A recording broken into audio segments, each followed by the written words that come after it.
حضرات ریٹائر ہو جاتے ہیں، ان کو گورنمنٹ کچھ پیسے دے دیتی ہے، لو بھئی یہ اتنے سال آپ نے سروس کی ہے۔ تو بینکوں نے بھی اپنی طرف سے سود کی بجائے ابھی کہتے ہیں کہ منافع ہے، تو اسکیمیں لگائی ہوئی ہیں منتھلی 6 مہینے کی کہ پرافٹ دیتے ہیں، 60 سالہ سکیم، بہبود سکیم یا اور سکیم یا سرٹیفکیٹ یا ڈیفینسو سرٹیفکیٹ۔ ایک یہ بھی بہانہ کرتے ہیں کہ یہ جی ہم لگا رہے ہیں، اسلامی ملک ہے تو گورنمنٹ کو دے رہے ہیں، وہ منافع کما رہی ہے تو ظاہر ہے ہم بھی خدمت بھی صحیح۔ یا ایک 60 سالہ آدمی کہتا ہے کہ میں نے اتنے مجھے پینشن ملی ہے، میں رکھ دوں، مہینے کے مہینے آتے جائیں، تو ان کے متعلق بھی بتا دیں۔ بہت اچھی بات ہے۔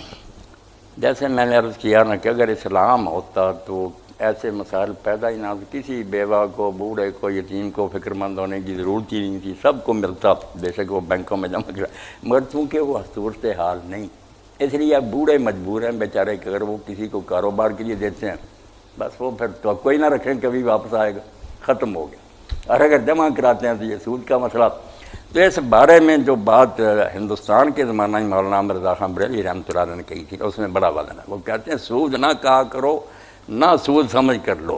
بینک بھی نہ کہیں، یہ تو حرام تو حلال نہیں ہو سکتا۔ یہ کہو کہ بیواؤں کا، یتیموں کا اور بوڑھوں کا جو معاشرے پر حق ہے،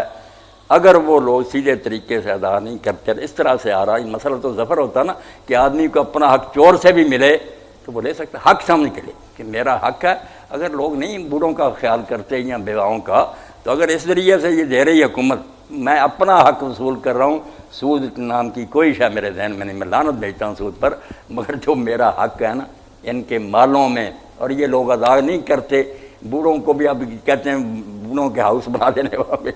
تو ایسی صورت میں وہ کہتے ہیں بالکل ان کے لیے حلال ہے، وہ سود نہیں، بالکل امت پر فرض ہے کہ ان کی خبرگیری کرے۔